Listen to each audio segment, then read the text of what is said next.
സംസ്ഥാനത്ത് നടന്ന തദ്ദേശ സ്വയംഭരണ സ്ഥാപനങ്ങളിലേക്കുള്ള ഉപതെരഞ്ഞെടുപ്പിന്റെ ഫലം പുറത്തു വന്നിരിക്കുന്നു. KC ഉണ്ണികൃഷ്ണൻ ചേരുന്നു വിവരങ്ങളുമായിട്ട്. ഈ ഉപതെരഞ്ഞെടുപ്പ് ഫലം പുറത്തു വന്നപ്പോൾ എന്താണ് പറയാനുള്ളത്? ആരാണ് മുന്നിൽ?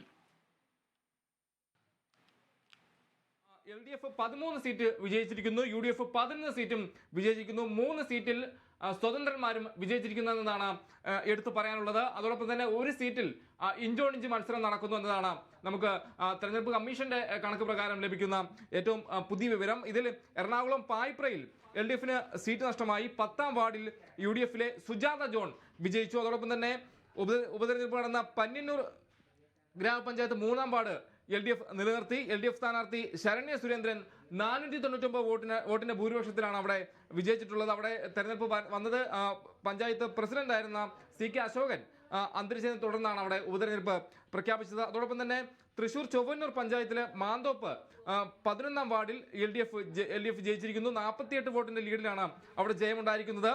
UDF സ്ഥാനാർത്ഥി സിജി ഗീവർഗിസിനെ LDF സ്ഥാനാർത്ഥി ഷഹർബാൻ പരാജയപ്പെടുത്തുന്നതാണ് പറയാനുള്ളത്. കൂടാതെ അത് CPM സിറ്റിംഗ് സീറ്റ് ആയിരുന്നു. അത് അവരെ നിലനിർത്താൻ CPIM കഴിഞ്ഞു.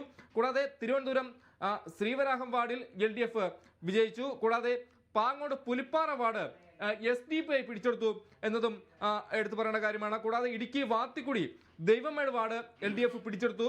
എറണാകുളം അശമന്നൂർ പഞ്ചായത്തിൽ UDFന് അട്ടിമറി വിജയമുണ്ടായി. അവിടെ UDF സ്ഥാനാർത്ഥി NM നൌഷാദാണ് വിജയിച്ചത്. കൂടാതെ പൈങ്ങോട്ടൂർ പഞ്ചായത്ത് 10ാം വാർഡ് LDF ജയിച്ചു. എന്തായാലും ഇനി ഒരു സീറ്റിലെ ഫലം മാത്രമാണ് വരാനുള്ളത്. നിലവിൽ 13 സീറ്റിൽ LDFും 11 സീറ്റിൽ UDFും വിജയം ഉറപ്പിച്ചിരിക്കുന്നു. കൂടാതെ 3 സീറ്റ് സ്വതന്ത്രന്മാർ വിജയിച്ചിരിക്കുന്നു. MS സംസ്ഥാനത്ത് നടന്ന തദ്ദേശ സ്വയംഭരണ സ്ഥാപനങ്ങളിലെ തെരഞ്ഞെടുപ്പിന്റെ ഫലം വന്നിരിക്കുന്നു. UDFും LDFും ഒപ്പത്തിനൊപ്പം എന്നുള്ള നിലയ്ക്കാണ് ഇപ്പോൾ ഫലം വന്നിരിക്കുന്നത്. KC ഉണ്ണികൃഷ്ണനാണ് വിവരങ്ങൾ നൽകിയത്.